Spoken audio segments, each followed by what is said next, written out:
الرحیم ایاک نعبد و ایاک نستعین۔ میرے پاکستانیوں، میں آج پہلے تو خوش ہوں کہ میرے اوپر سے بین اٹھا بولنے کا۔ کوئی پتہ نہیں میں نے کیا بات کر دی تھی کہ جس کی وجہ سے یہ محسوس کیا گیا کہ میں ملک کے لیے خطرہ بن گیا ہوں، اس لیے مجھے آف ایئر کر دیا جائے۔ نہ میں نے ادارے کا نام لیا، نہ میں نے کسی آفیسر کا نام لیا، لیکن میں بین ہو گیا، بلکہ بغاوت کا پرچہ بھی کٹ گیا۔ تو میں آج آپ سے دو تین موضوع پہ بات کرنا چاہتا ہوں، لیکن سب سے زیادہ جو کل کیا گیا تحریک انصاف کے لوگوں سے۔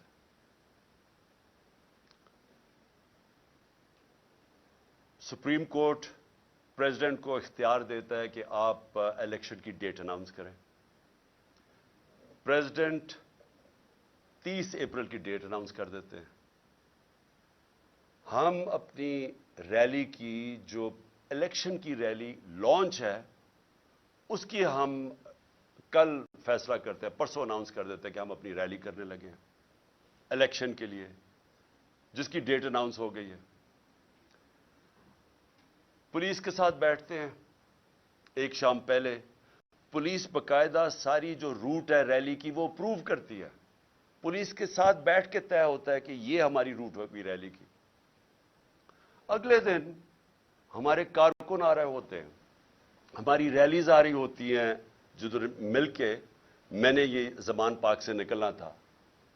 ایک دم پتہ چلتا صبح بین 144 لگ جاتا ہے، یعنی ریلیز کی اجازت واپس لے لی جاتی ہے۔ راستے میں کنٹینرز لگ جاتے ہیں، پولیس کی کنٹینجنٹس آ جاتی ہے، ہر جگہ پولیس کھڑی ہو جاتی ہے۔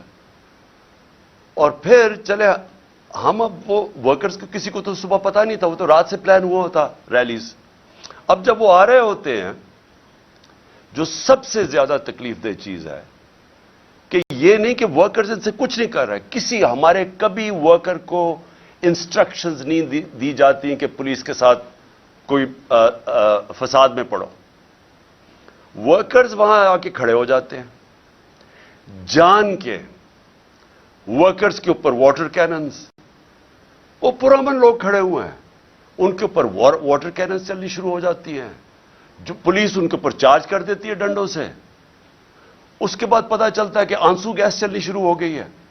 اچھا، ہمیں یہاں میں انتظار کر رہا ہوں کہ وہ لوگ آئیں گے ریلیز کے لیے، ہم یہاں جانے کی انتظار کر رہے ہیں، اور ایک دم یہ خبریں آنی شروع ہو جاتی ہیں، ادھر روک دیا، فلانی جگہ روک دیا، اور پھر آہستہ آہستہ خبریں آنی شروع ہو جاتی ہیں کہ جی آنسو گیس چل رہی ہے۔ لیکن پھر پتہ چلتا ہے کہ پیمرا پھر ایکشن میں آ جاتی ہے، اور پیمرا فیصلہ کرتی ہے کہ پی ٹی آئی کی یہ دکھانا ہی نہیں سب کچھ، تو پھر ہمیں نہیں پتہ چل رہا ہوتا۔ آہستہ آہستہ سوشل میڈیا سے پتہ چلتا ہے مجھے یہاں بیٹھے کہ ہو کیا رہا ہے، اور مجھے بڑی جلدی سمجھ آ گئی کہ یہ کیا سازش چل رہی ہے۔ سازش کیا ہے؟ ذرا ساری قوم سمجھ جائے کہ سازش کیا ہے۔ وہ جو باہر بیٹھا ہوا مجرم جو جھوٹ بول کے یہاں سے باہر بھاگا ہوا ہے اور دوسری دفعہ بھگوڑا بنا ہے، پہلے یہ مشرف کے دور میں سائن کر کے گیا تھا کہ میں 10 سال نہیں آؤں گا، اور جھوٹ بولتا رہا کہ میرا کوئی اگریمنٹ نہیں، وہ پھر سے صحت کے علاج کے بہانے پھر باہر بھاگ جاتا ہے۔ وہاں سے بیٹھ کے وہ کہتا ہے کہ لیول پلینگ فیلڈ یہ ہے کہ عمران خان کو راستے سے ہٹایا جائے، عمران خان الیکشن کیمپین نہیں کر سکتا، اور لیول پلینگ فیلڈ یہ ہے میں نے چوری نہیں کی اس ملک کی، میری کوئی یہاں سے چوری کر کے پراپرٹیز باہر نہیں، میں تو باہر حلال کی کمائی کا پیسہ پراپرٹی بیچ کے سب کچھ پاکستان لے کے آیا ہوں، بینکنگ چینلز کے تھرو، پوری اس کی منی ٹریل دی ہوئی ہے سپریم کورٹ کو، ایک ایک پائے کا حساب دیا ہے کہ میرا پیسہ کدھر سے آیا ہے، میں نے پراپرٹی کدھر خریدی، بنی گالا میں سارا ریکارڈ اویلیبل تھا جو سپریم کورٹ کے سامنے پیش کیا۔ یہ جو وہاں بیٹھ کے نواز شریف لندن سے لیول پلینگ فیلڈ کی بات کر رہا ہے، یہاں سے اربوں روپیہ چوری کر کے لندن کے سب سے مہنگے علاقے میں پراپرٹیز لیتا ہے، اس کا بیٹا اربوں روپے کی پراپرٹی میں ایک جگہ پہ رہ رہا ہے، ان کا رہن سہن، ان کی گاڑیاں، سارا یہاں کا پیسہ ہے، اور ایک رسید نہیں بتا سکتا۔ وہ یہ کہہ رہا ہے کہ میرا اور اس کا ایک ہی بات ہے کہ عمران خان کو بھی جیل میں ڈالو۔ اور لگتا یہ ہے کہ اگریمنٹ جو اس نے کی ہوئی ہے وہ اگریمنٹ کے اوپر عمل ہو رہا ہے کہ عمران خان کو اپنے کیمپین نہیں کرنی چاہیے, اس کو جیل میں ڈالنا ہے. اور میں یہ سمجھتا ہوں کہ جو میرے اوپر قاتلانہ حملہ ہوا تھا اس کو پتا تھا. جو وہ تسنیم حیدر جو لندن میں بیٹھ کے اس نے برطانیہ کی پولیس میں رپورٹ دی ہے کہ اس نے کہا تھا کہ عمران خان کا اور ارشد شریف کا قتل ہونا چاہیے. اور وہ وکیل جس نے ریپرزینٹ کیا تھا وہ کنفرم کرتا ہے کہ اس کے سامنے اس نے قتل کی بات کی تھی. اور یہاں بیٹھے ہوئے تھے لوگ جنہوں نے ان کے ساتھ مل کے یہ میرے اوپر قاتلانہ حملہ کیا تھا, جس میں شہباز شریف ہے اور جس میں میں بتا چکا ہوں شہباز شریف اور دوسرا یہ جو رانا ثناء اللہ, یہ سب قاتل ہے. اور پھر ڈرٹی ہیری. تو میں سوال یہ پوچھتا ہوں کہ کیا یہ ملک چل رہا ہے اس آدمی کے کہنے پہ؟ منی لانڈرر, مجرم, سزا یافتہ, جھوٹ کے اوپر بھاگا ہوا کہ عمران خان کو آپ نے کیمپین نہیں کرنے دینی. تو یہ پہلا قدم تھا اس کا. جب مجھے سازش کی سمجھ آ گئی کہ یہ ہمیں اکسا رہے ہیں, فوری طور پہ میں نے, کیونکہ مجھے ٹی وی پہ تو بین کیا ہوا تھا, میں نے سوشل میڈیا پہ کہا کہ ہم سارے کارکنوں کو کہا کہ اب آپ واپس چلے جائیں. ہم نے ریلی کینسل کر دی. کیوں ریلی کینسل کی؟ کیونکہ مجھے سمجھ آ گئی تھی کہ یہ آپ تصادم چاہتے ہیں اور یہ میرے اوپر ڈالنا تھا کہ عمران خان نے یہ سارا کچھ کروا دیا. تو میں نے ریلی کینسل کر دی. لیکن مجھے تب تک پوری طرح علم نہیں تھا کہ ہوا کیا ہے. آہستہ آہستہ ہمیں خبریں آنی شروع ہوئیں کہ انہوں نے کس قسم کا ظلم کیا. میں یہ چاہتا ہوں کہ صرف یہ 30-40 سیکنڈ کی یہ ہم نے ایک ویڈیو بنائی ہے, آپ ذرا دیکھیں کہ یہ لگ رہا ہے کہ ان کے اوپر کوئی بہت بڑا یعنی تحریک انصاف کے کارکنوں نے کچھ کیا ہے. دیکھیں, یہ مقبوضہ کشمیر کے نہیں, یہ پاکستان کے ہیں. یہ اپنے لوگوں کے اوپر ہو رہا ہے. درجنوں گاڑیاں توڑی. وہ جو خاص طور پہ تکلیف دہ چیز سب پاکستانیوں کے لیے ہے کہ وہاں عورتیں بیٹھی ہوئی ہیں گاڑی میں, ان کے سامنے وہ ان کی حالت دیکھیں کہ کوئی بھی شریف لوگ جا رہے ہیں اور ان کے آپ پولیس حملہ کر رہی ہے اور ڈنڈے مار کے شیشے توڑ رہی ہے. ان کے حال دیکھیں. یہ کوئی لڑنے نہیں آئے تھے لوگ, یہ پرامن ریلی میں شرکت کرنے آئے تھے. اور اس کے بعد جو انہوں نے ذل شاہ جو علی بلال سے کیا, مجھے تو آہستہ آہستہ ساری رات پھر مجھے لوگوں نے ویڈیوز بھیجی اس کی کہ وہ ایک اسپیشل چائلڈ تھا. اس کے والد سے میری ملاقات ہوئی, پتہ چلا کہ وہ اسپیشل چائلڈ تھے لیکن وہ ایک دیوانہ تھا. تو اس کو سوچیں کہ جس بے دردی سے اسے قتل کیا گیا, جھوٹ بولا گیا کہ نہیں جی یہ تو کوئی پرانی, جب اس کو اٹھا کے پولیس لے کے جا رہی تھی, آئی وٹنسز سامنے ہیں, سب کو پتا کیا ہوا. اس کو اٹھا کے لے کے گئے اور اس کو جب قتل کیا اس کی سڑک کے اوپر اس کی لاش پھینک دی. ایک ڈرائیور نے اس کو اٹھا کے سروسز ہاسپٹل لے کے گیا. یعنی کون اپنے لوگوں سے یہ کرتا ہے؟ کون؟ جرم کیا تھا اس کا؟ اور وہ جو ذل شاہ تھا, یہاں ساری شام میرے گھر کے باہر بیٹھا رہتا تھا, سارے لوگ اس کو پسند کرتے تھے. وہ ایک ایسا انسان تھا یعنی وہ کسی کا کوئی بگاڑ ہی نہیں سکتا تھا. مجھے صبح کے 5 بجے آوازیں آتی تھیں اس کی باہر سے, عمران خان کو وہ آوازیں دے رہا ہوتا تھا. اور مجھے افسوس یہ ہے کہ مجھے موقع ہی نہیں ملا اس کو ملنے کا. مجھے صرف ویڈیو سے پتہ چلا اس کا. اور تکلیف دہ چیز یہ ہے کہ اس طرح کے آدمی کو انہوں نے قتل کر کے سڑک پہ پھینک دیا. اور پھر 302 یعنی اس کے قتل کا مقدمہ میرے پہ ڈال دیا ہے. 2 اور مقدمے ڈال دیے میرے. اب تقریباً 78 کیسز ہو گئے میرے اوپر. اس کا قتل کا بھی ڈال دیا. یہ ہے پاکستان میں اس وقت حالات. مجرموں نے ملک کو سنبھالا ہوا ہے. قاتل, چور, منی لانڈررز, ڈاکو, جھوٹ بولنے والے, سارا پیسہ باہر پڑا ان کا. پاکستان میں ان کو کچھ, پاکستان تو لوٹنے آتے ہیں. یہ علاج ان کے باہر, سرجریز ان کی باہر, عیدیں ان کی, شاپنگ ان کے باہر. بزنسز ان کی باہر. یہ صرف ملک لوٹنے کے لیے آتے ہیں اور ان کو کوئی فرق نہیں پڑتا کہ اگر ملک کا دیوالیہ نکل رہا ہے. انہوں نے آ کے ملک سے وہ کیا جو دشمن بھی نہیں کر سکتا. 100 روپیہ صرف 10 مہینے کے اندر روپیہ گرا ڈالر کے مقابلے میں. اس کا کیا امپیکٹ آئے گا؟ ابھی مہنگائی کی جو لہر آئے گی، جو لوگوں میں غربت کی لکیر کے نیچے جائیں گے، جو ایسٹیمیٹ کیا جاتا ہے کہ کروڑ لوگ غربت کی لکیر سے نیچے چلے گئے ہیں، ان کو کیا فرق پڑتا ہے؟ ان کے تو ڈالرز میں پیسے اضافہ ہو گیا. یہ لوگ آج یہ حرکتیں کر رہے ہیں. کسی طرح عمران خان کو بند کیا جائے، آواز بند، اس کو قتل کرو، مارو، جیل میں ڈالو. کل کا یہ جو سارا ہوا، یہ ہمیں جب سازش کی سمجھ آئی، جب میں نے ختم کیا، سازش یہ تھی کہ تحریک انصاف کو کسی طرح الیکشن کیمپین نہ کرنے دو اور عمران خان کو کسی طرح جیل میں ڈالو. رات کو یہاں سارے انہوں نے راستے بند کر دیے زبان پا کے. یہاں انہوں نے سارا بجلی کاٹ دی زبان پا کی، اندھیرا کر دیا. یہاں پوری تیاری آپریشن کی ہو گئی. عمران خان کو یہاں سے اٹھا کے بلوچستان لے کے جانا تھا. 2.5 مہینے اس کو جیل میں رکھنا تھا. تب تک ہماری پارٹی کو کرش کرنا تھا اور جو بولنے والے ہیں ان کو سزائیں دینی تھی، ان کو بھی جیلوں میں ڈالنا تھا. اور اس کے بعد کنٹرولڈ الیکشن کروا کے تو پھر ان چوروں کو مسلط کر دینا تھا. یہ تھا پلان. اور کیونکہ مجھے لگتا ہے اس لیے کہ اتنا شور مچ گیا سوشل میڈیا پہ کہ جس طرح بے دردی سے انہوں نے اس کو شہید کیا، ذل شاہ کو، اس کی وجہ سے انہوں نے پلان نہیں کیا. مجھے پوری امید ہے یہ آج آئیں گے یا کل آئیں گے. اٹھانا انہوں نے ہے. یہ میں آج قوم کو ساروں بتا دوں کہ ان کے پلان کے اندر وہ جو لندن میں بیٹھا ہوا بگوڑا ہے، اس کے پلان کے اوپر اس نے کوئی اگریمنٹ کی ہوئی ہے، اس پہ چل رہا ہے پاکستان. تو عمران خان کو جیل ڈال رہے ہیں انہوں نے. خیر میں تیار ہوں اس کے لیے، جیل کے لیے تیار ہوں، بلکہ میں تو ہر چیز کے لیے تیار ہوں. لیکن میں آج اپنی قوم کو کہنا چاہتا ہوں کہ دیکھیں یہ جو کل ہوا ہے، یہ آپ کے سامنے کیا ہوا. انہوں نے اس ملک کی جمہوریت کو نقصان پہنچایا.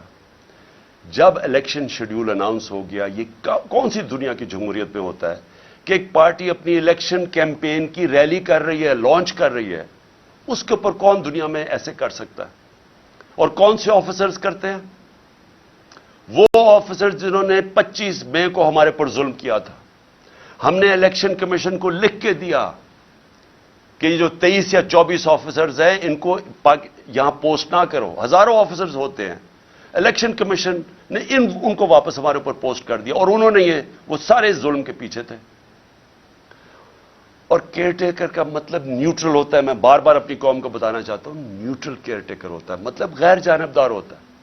یہ غیر جانبدار ہیں جنہوں نے صرف ایک ایجنڈا پہ آئے ہیں کہ کرش کرنی ہے تحریک انصاف اور عمران خان کو.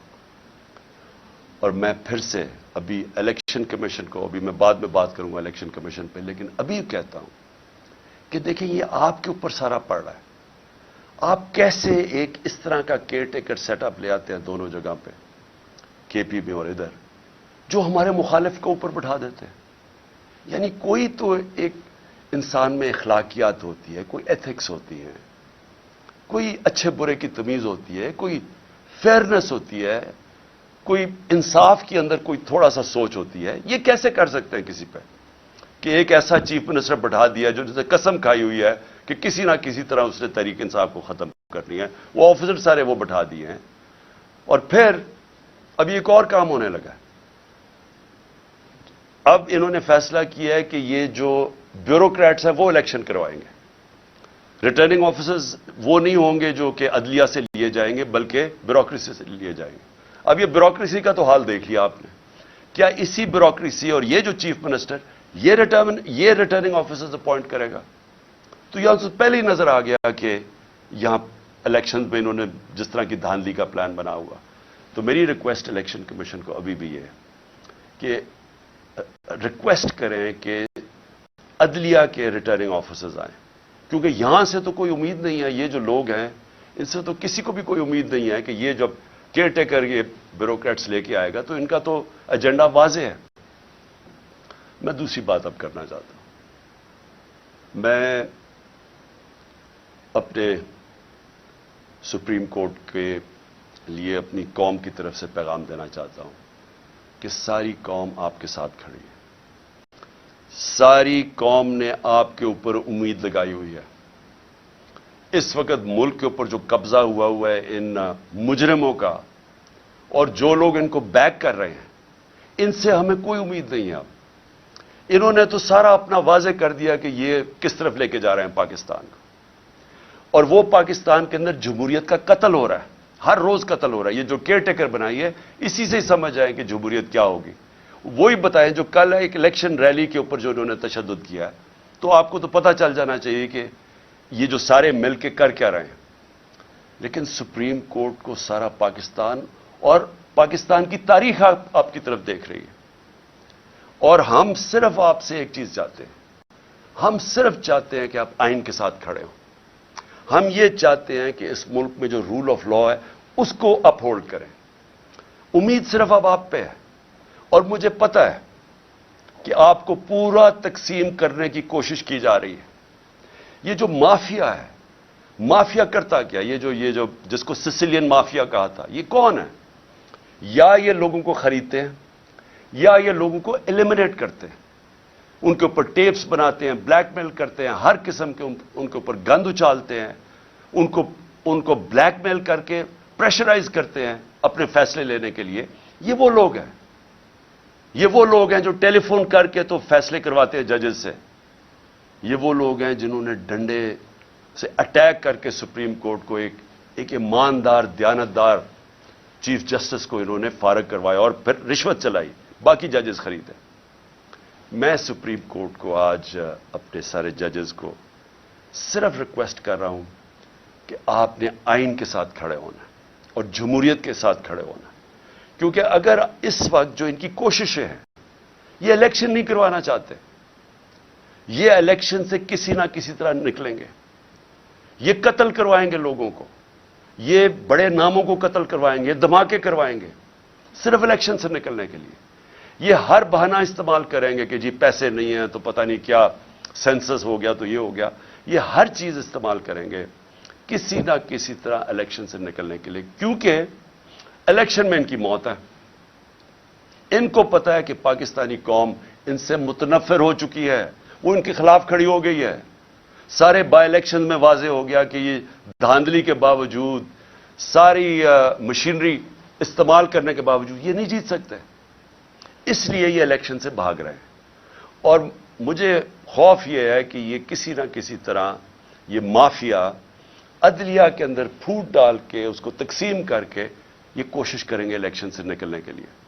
میں اس لیے اپنے سپریم کورٹ کو کہنا چاہتا ہوں کہ اس وقت آپ کی یونٹی کی ضرورت ہے.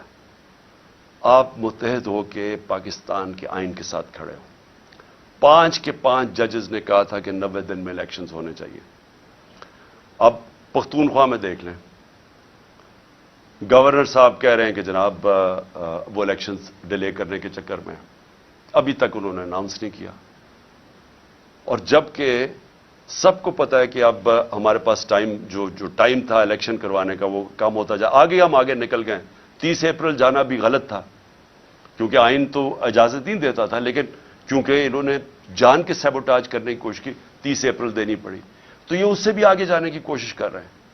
اس لیے میں اپنی عدلیہ کے ساتھ عدلیہ کو صرف قوم کی طرف سے پیغام دینا چاہتا ہوں. قوم آپ کے ساتھ کھڑی ہے. قوم وہ اور ہم وہ لوگ ہیں جو صرف اور صرف آپ سے انصاف چاہتے ہیں، آپ سے جو اس ملک کا آئین ہے اس کی دفاع چاہتے ہیں. یہ جو مافیا ہے یہ جب فیصلہ ان کے خلاف آتا ہے یہ اٹیک کر دیتے ہیں سپریم کورٹ کو، اور جب فیصلہ ساتھ آتا ہے تعریفیں شروع کر دیتے ہیں پریشرائز کر کے.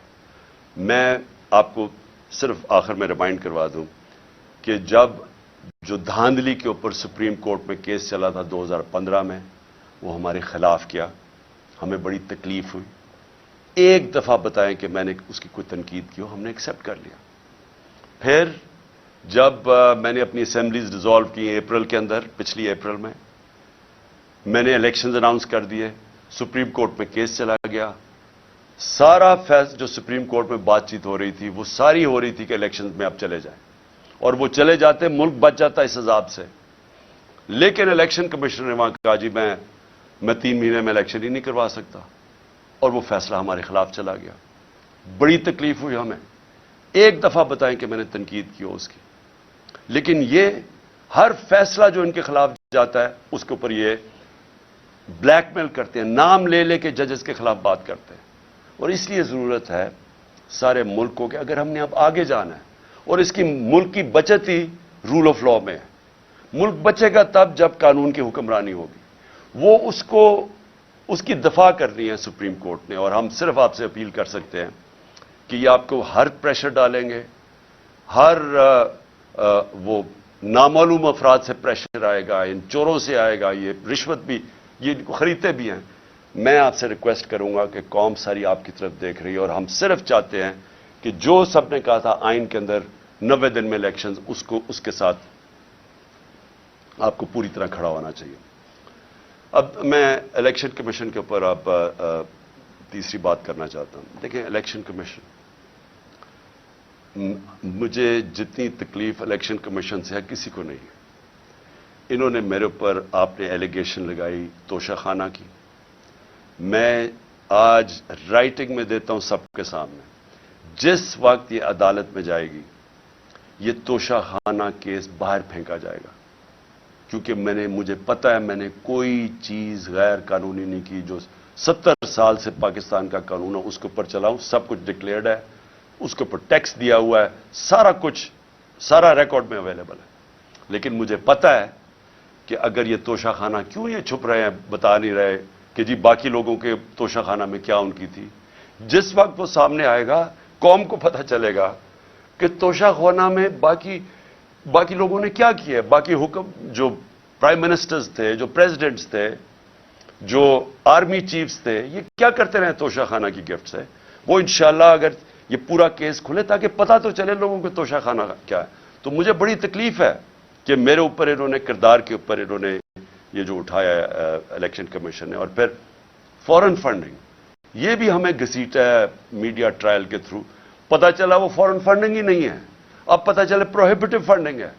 لیکن اگر آپ نے یہ کرنا ہی تھا، ہمارے کیسز سب کے سامنے ہیں، بکس ساری قوم کے سامنے ہے، لیکن ان دو پارٹیز کی کیوں نہیں سامنے لے کے آ رہے تاکہ پتہ تو چلے کہ انہوں نے فنڈنگ کدھر سے کرتے ہیں۔ تو مجھے تکلیف اس کی ہے، لیکن ملک کی خاطر، جس طرح میں نے کہا کہ میں اپنے قاتلوں کو، جنہوں نے قتل کرنے کو، ان کو بھی معاف کرنے کے لیے تیار ہوں۔ میں الیکشن کمیشن کو بھی سب کچھ جو مجھے ذاتی طور پہ تکلیف اور ہماری پارٹی کو اس کو بھی معاف کر دیتے، لیکن اس وقت قوم کی ضرورت ہے۔ اگر ہم نے اس ملک کو دلدل سے نکالنا ہے، الیکشن کمیشن کو فری اینڈ فیئر الیکشنز کروانا بہت ضروری ہے۔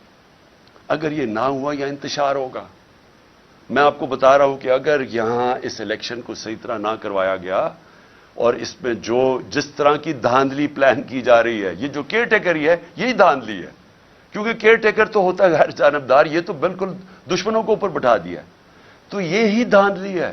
اور اس کے بعد جو بھی قدم ہے، جو پلاننگ ہو رہی ہے، میری صرف آپ کو اپنی قوم کی طرف سے کہ آپ کو اس وقت فری اینڈ فیئر الیکشنز کروانا چاہیے، اور کسی صورت پہلے یہ جو غلط کیئر ٹیکر اپوائنٹ کے، ان کے ذریعے ریٹرننگ آفیسرز ان کی بیوروکریسی پہ نہیں، بلکہ جوڈیشری سے مانگنی چاہیے، جو عدلیہ سے ہمارے ریٹرننگ آفیسرز ہیں ان کو اپوائنٹ کرنا چاہیے۔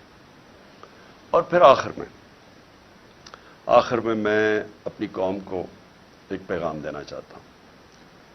دیکھیں، یہ جدھر ہمارا ملک کھڑا ہے، یہ آپ سب سمجھ جائیں کہ ہم اگر یہ جو ظلم ہو رہے ہیں، یہ جو ناانصافیاں ہیں، یہ جس طرح کے اوپر چور مسلط کر دیے گئے ہیں، اور پھر ان کو اوپر بٹھانے کے لیے ہر قسم کی کوشش ہو رہی ہے، ڈرانا، دھمکانا، FIRs مارنا، یہ جو آپ کے ساتھ، جب تک قوم اس کا مقابلہ نہیں کرے گی، اگر قوم ان ظالموں کے سامنے سر جھکا گئی، اور ہم نے خوف کی وجہ سے ان کے سامنے سٹینڈ نہ لیا، تو آگے مجھے افسوس سے کہنا پڑتا ہے کہ ہمارے کوئی مستقبل نہیں، کیونکہ اگر آپ چوروں کو کسی بھی قوم کے اوپر بٹھا دیں گے، کسی قوم کا بھی کوئی مستقبل نہیں ہے۔ آج جو دنیا میں غریب ملک ہیں، ایک میں تاریخ کا اسٹوڈنٹ ہوں، ایک ملک دیکھ لیں آپ، ان کی غربت آپ کے آخر میں وہ لوگ کہیں گے جی جو حکمران بیٹھے ہیں وہ پیسے چوری کر کے ملک سے باہر لے کے جا رہے ہیں۔ لیبنان ہے، سب سے زیادہ لیبنان جو تھا وہ، اب دبئی لوگ جاتے ہیں نا، تو ہم جب بڑے ہو رہے تھے سب بیروت اور لیبنان جاتے تھے۔ آج لیبنان کا دیوالیہ نکل گیا، لوگوں سے پوچھیں ان کے اوپر کرپٹ لوگ بیٹھ گئے آ کے، وہ کہتے ہیں کرپشن میں مسئلہ تھا۔ نائجیریا سب سے زیادہ تیل ہے افریقہ کے اندر، تیل کے ذخیرے پہ بیٹھا ہے، غربت کی انتہا ہے، وہاں اوپر پیسے چوری کر کے نائجیریا کی دولت ملک سے باہر جا رہی ہے، جو ہمارے ساتھ ہو رہا ہے۔ تو میں قوم کو کہتا ہوں کہ یہ لوگ رہ گئے جن کا سٹیک ہی پاکستان میں نہیں ہے، آپ کا کوئی مستقبل ہی نہیں۔ تو پہلے تو میں اپنی وکلا کمیونٹی کو کہنا چاہتا ہوں، دیکھیں پاکستان کی وکلا برادری کے اوپر سب سے زیادہ ذمہ داری آ گئی ہے۔ یہ جو سپریم کورٹ کو تقسیم کرنا، یہ جو آئین کی دھجیاں اڑانا، یہ جو ہر قسم کا حربہ استعمال کرنا کہ کسی طرح الیکشن سے نکل جاؤ، یہ وقت ہے کہ جو وکلا، سارے وکلا کو اپنے سیاسی اختلافات دور کر کے سب کو اکٹھا ہونا چاہیے قانون کی حکمرانی کے لیے۔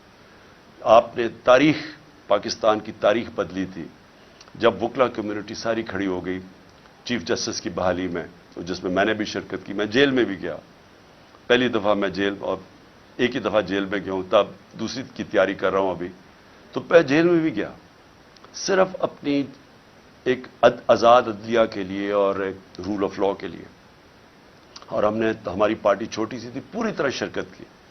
تو مجھے تب یاد ہے کہ وکلا کی میں نے جذبہ دیکھا، ان کا جو ان کی دلیری میں نے دیکھی، اور جو کمٹمنٹ تھی رول آف لاء کے لیے، میں نے وہ اپنی آنکھوں کے سے دیکھی ہے۔ اب بہت ضروری ہے، کیونکہ اب بھی وکلا کے اندر مافیا آ گیا ہے، اور وکلا کے اندر مافیا تقسیم کر کے بیٹھا ہے، اور وہ ان چوروں کے ساتھ کھڑا ہے۔ تو میں آپ سب کو اپیل کرتا ہوں کہ یہ ٹائم آ گیا ہے کہ آپ نے ہر تیاری کرنی ہے، آپ نے کسی صورت اس ٹائم کے اوپر اپنی عدلیہ کو نہیں چھوڑنا، اپنی عدلیہ کو تنہا نہیں چھوڑنا۔ آپ نے جو ظلم ہو رہے ہیں، آپ نے انصاف کے لیے کھڑا ہونا ہے۔ آپ کو اگر سڑکوں پہ نکلنا پڑے، آپ کو نکلنا چاہیے، کیونکہ جب تک ہم اب جدوجہد نہیں کریں گے ہم ان کو شکست نہیں دے سکیں گے۔ اور آخر میں اپنے نوجوانوں کو کہنا چاہتا ہوں، اپنی یوتھ کو، ہماری ماشاءاللہ 65% آبادی ہماری 30 سال کی عمر سے کم ہے، مستقبل آپ کا ہے۔ 8 لاکھ پچھلے سال ہمارے نوجوان جب سے یہ چور اوپر مسلط کیے گئے ہیں، ملک سے چھوڑ کے چلے گئے، امید کھو بیٹھے ہیں پاکستان سے۔ دیکھیں میں نے اپنی زندگی کا کافی بڑا ٹائم باہر گزارا ہے، میں آپ کو ایک آدھ چیز بتا دوں کہ دیکھیں باہر جا کے آپ کی زندگی بھی آسان ہو جائے گی، اگر آپ پروفیشنلز ہیں، آپ زیادہ پیسے کما سکیں گے، آپ کمفرٹیبل زندگی بھی گزار سکتے ہیں، بالکل ٹھیک ہے، لیکن جو اپنا گھر ہے اس کا کوئی متبادل نہیں ہے۔ آپ ہمیشہ وہاں پرائے سمجھے جائیں گے، آپ کو سارا وقت، جو وہ 3-4 جنریشنز بھی وہاں پیدا ہو گئی ہیں، ان کو سارا وقت ایک دھماکہ ہوتا ہے، ان کو ثابت کرنا پڑتا ہے کہ جی ہم دہشت گردوں کے خلاف ہیں، اور ہم بڑے اچھے شہری ہیں آپ کے ملک کے جدھر بھی وہ رہ رہے ہیں، کیونکہ وہ آپ کا ملک نہیں ہے۔ ہاں کئی اپنا رہے آتے ہیں، ایڈجسٹ بھی کر جاتے ہیں، کئیوں کو زندگی کا مقصد ہی ہوتا ہے کہ اچھی زندگی گزاریں، گاڑی اچھی ہو، گھر اچھا ہو، تنخواہ اچھی ہو، تو اسکول میں بچے اچھے چلے جائیں، بس ان کا مقصد ہی زندگی کا یہ ہوتا ہے۔ لیکن جن کا اس سے بڑا مقصد ہوتا ہے کہ اللہ نے ہمیں کسی مقصد سے دنیا میں بھیجا ہے، ہماری ذمہ داری ہے کہ اللہ ہمیں زیادہ پڑھا لکھا دیتا ہے تو ہماری ذمہ داری ہے معاشرے کو، اور سب سے بڑی ہماری ذمہ داری ہے کہ اللہ کی زمین پہ انصاف قائم کرو۔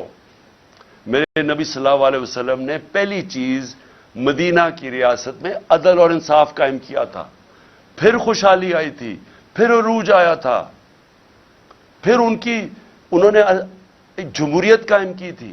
جمہوریت کا مطلب جمہوریت رول آف لاء کے بغیر نہیں بن سکتی۔ انہوں نے بادشاہت پہ نہیں مسلمان کھڑے ہوئے تھے، اور وہ جو فاؤنڈیشن رکھی تھی مدینہ کی ریاست میں، انہوں نے دنیا کی امامت کی تھی۔ اور اللہ ہمیں بار بار حکم کرتا ہے کہ ان کی زندگی سے سیکھو، ان کی شریعہ پہ چلو. تو میں سب کو آج آپ کو اپیل کر رہا ہوں کہ ہمارا مسئلہ یہ ہے کہ یہاں انصاف نہیں ہے، اور یہ جو چور اوپر بیٹھ گئے اور این آر او لے گئے ہیں، اس کا مطلب انصاف نہیں ہے. جب ایک طاقتور کے لیے ایک قانون اور کمزور کے لیے دوسرا، اس کا مطلب جنگل کا قانون آ گیا. جنگل کے اندر شیر کے لیے ایک قانون اور بیچارہ ہرن کے لیے دوسرا ہے.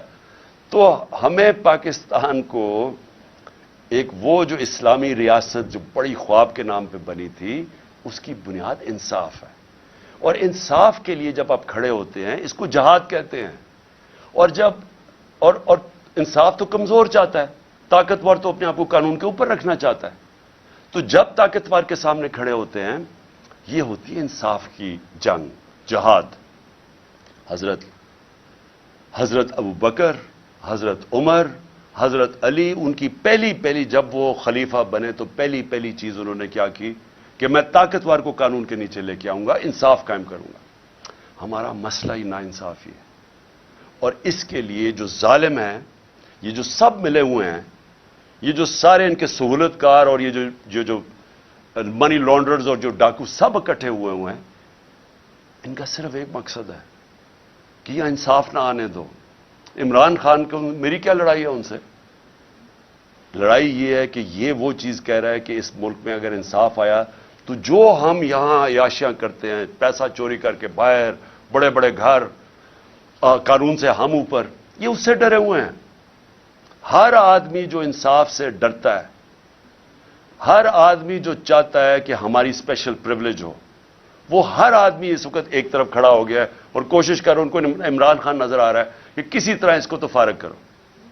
دیکھیں، مجھے نہ جب میں پالیٹکس میں آیا تھا 26 سال پہلے، میں جب موت کا خوف کے اوپر قابو پا چکا تھا، اللہ میں ایمان آ چکا تھا، لا الہ الا اللہ کا مطلب سمجھ چکا تھا کہ اللہ نے فیصلہ کرنے جب دنیا سے جانا ہے. احتیاط کرتا ہوں. احتیاط اس لیے کرتا ہوں کہ یہ جو میرے دشمن ہیں، یہ بڑے جتنے خوف زدہ ہوتے جا رہے ہیں اتنی میری جان خطرے میں ہے. احتیاط کرتا ہوں. جیل میں کیا فرق پڑے گا؟ جیل میں چلا جاؤں، کتابیں پڑھ لوں گا، بڑی مجھے ٹائم مل جائے گا. لیکن مجھے خوف یہ ہے کہ مجھے یہ اگر ہٹائیں گے اور یہ سمجھتے ہیں کہ اگر میں راستے سے ہٹ گیا تو قوم سو جائے گی.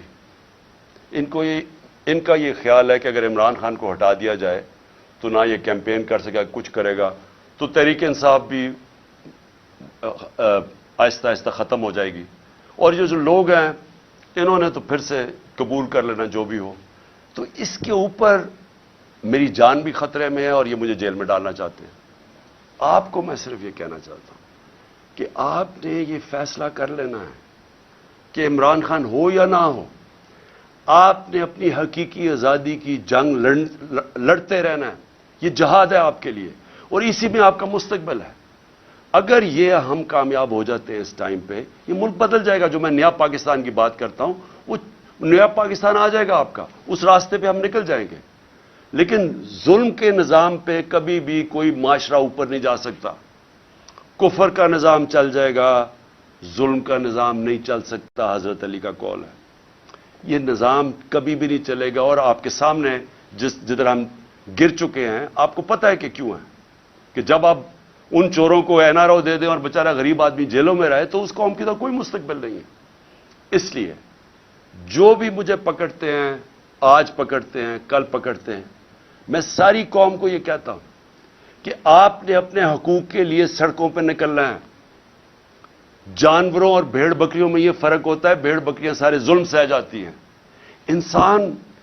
انسان کا بڑا مقصد ہوتا ہے، وہ ظلم کا مقابلہ کرتا ہے، وہ جہاد کرتا ہے اور وہ ایک معاشرے کو زندہ کر دیتا ہے. حضرت امام حسین کی جو شہادت تھی، وہ ساری دنیا کے لیے، مسلمانوں کے لیے ایک چیز سامنے آ گئی کہ جو رائے حق ہے اس کے لیے اگر آپ کی جان بھی چلی جائے، آپ اپنے معاشرے کو زندہ کر دیتے ہیں. جس طرح علامہ اقبال نے کہا کہ وہ کربلا کی سوچ سے سارا وقت مسلمان ریولوشنری اسپرٹ میں رہتا ہے، اپنے آپ کو پھر سے کھڑا کرتا ہے کہ میں نے رائے حق پہ کھڑا ہونا ہے. یہ سیدھی سیدھی جنگ ہے چوروں کی اور رائے حق کی. اور اس کے لیے میں پھر سے قوم کو اپیل کرتا ہوں، میں ہوں یا نہ ہوں، آپ نے اس جنگ، اس جہاد سے ہٹنا نہیں ہے.